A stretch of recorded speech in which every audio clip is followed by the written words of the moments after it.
HIYANGEI thagi tarahumdoi ni panba numita pangthokhlaga lakpa Keithel Lairemba Amasung Lairembi Anigi Phijol Hongbagi Thouram ngasi KHWAIRAMBAND Keithel gi LEIMAREL SHIDABI ima Keithel da HOUNABI matung inna Pangthokkhre Thouram aduga mari leinana seloi langmai ching nongpok chingu thong mamang chingda leiba lai oiba panthogi isai konungdagi ima leisem ina loisangi thomi singna Lairam loipotna chingba kya katki Maduga iroinana LEIMAREL SHIDABI ima Keithel da leiba Keithel Lairemba Amasung Lairembi Anigi mafamda Potfam fambi ima sing yauna laithau tinthau pangthok minakhi Thouram aduga mari leinana KHWAIRAMBAND ima Keithel Joint Coordinating Committee gi convener Laishram Memana hai hojik leiriba Keithel asi saba loirapa matamda temporary market tagi Keithel Lairemba Amasung Lairembi Anigi nung honjelaknaba thorang tawki ima ipa gi nung adu excavator sizinaraka Phuknaba hotnabada ngamkhide ima ipa anigi nung adu pusinnabagi pambai leirektaba maramna lai oiba panthogi mafamda chatuna hangatki maduda panthongna thongniraba matung nung ani adu pusinba yarani haina taklakhi madugi matung nung adu mioi taretna phuklaga thela amada haptuna puraktuna Keithel asida hongjinkibani Keithel Lairemba Amasung Lairembi ani asi meitei ekhoigi Maitei ekhoi matik mayai leiba laini ima ipa anigi mafamda thongni thoram pangthoklabadi madugi thawsal adumak fangi hojik thokliba lan asida fattaba amadi awa ana pumnamak maitei ekhoi iraktagi pukhinaba amadi nungai yaifaba lamdam ama oinaba ima ipa anigi mafamda ngasigi thoram asi pangthokpani haina mahakna makatana phongdokhi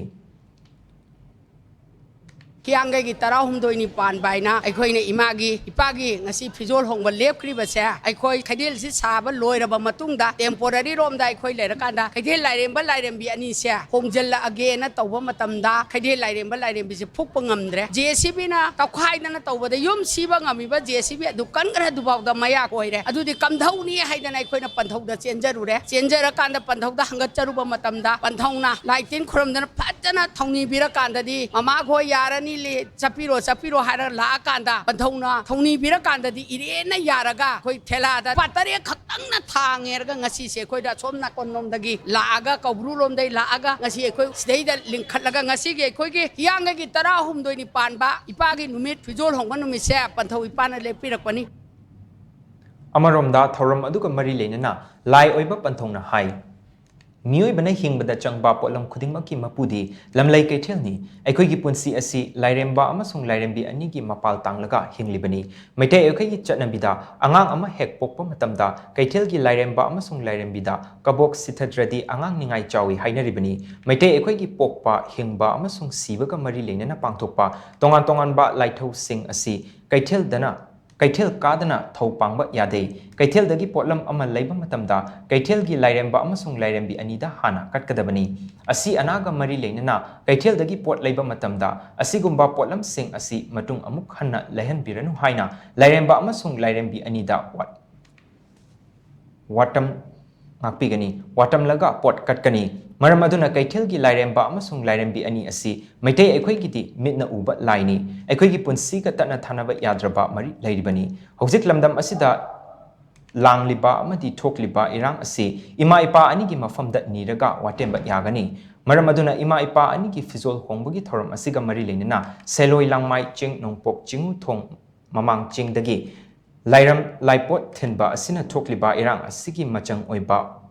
wakhaiba ama Fangani haina lai oiba panthongna makatana phongdokhi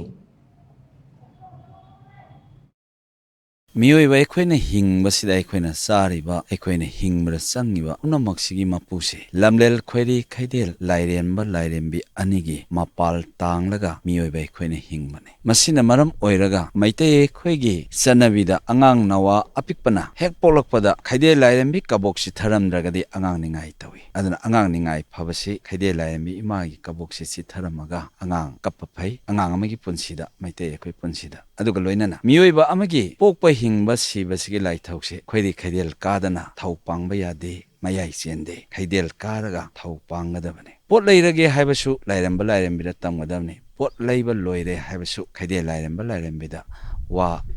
waroisan tamjaramgadabane sibagi oiragana asibagi pot leibasi amona lehenbiranu haidana khaidel Lairembi da watam mamgadabne pot chai katlamgadabane adana laithau khudimaki pot chai katlage haibda Keithel Lairembida hana hailai katlam matungla ekhoi thaugai pugadabane maitai hairiba furup ekhoi gidi Keithel Lairemba Lairembi ani ase ekhoi gidi menna uba ahingba laini tana thanaba yade